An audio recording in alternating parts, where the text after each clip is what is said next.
Now of Youcef Bouandel, who's a professor of international affairs at Qatar University here in Doha. Before we talk about what any ceasefire agreement might look like, I just want to get your thoughts on Prime Minister Benjamin Netanyahu speaking alongside there Hillary Clinton. First of all, what did you make of what Hillary Clinton said? But also Netanyahu repeating more or less what he said when he appeared alongside Ban Ki-moon earlier in the day, that the Israelis are the victims here, we're battling to save lives, we're resisting a terrorist barrage, and we're trying very hard to limit the scale of civilian casualties.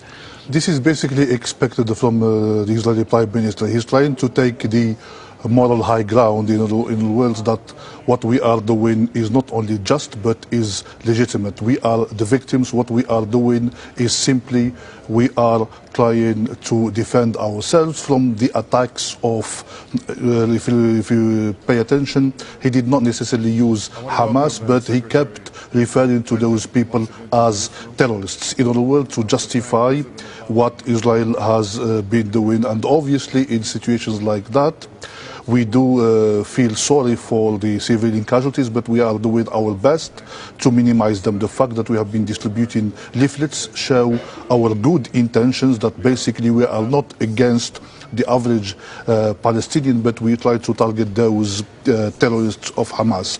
As far as Mrs. Clinton is concerned, she hasn't brought anything new. Basically, she talked about that the security of the state of Israel is paramount not only to the Israelis but also to the Americans themselves. Their support of Israel is rock solid. That's the words she used. And obviously she talked about some kind of peace, but not at the expense of the Israelis. I mean, it's clear that some deal is in the offing. She wouldn't be there otherwise. What might a ceasefire deal look like? And given the level to which tension has risen in that part of the world, what guarantees are there that any ceasefire deal would hold?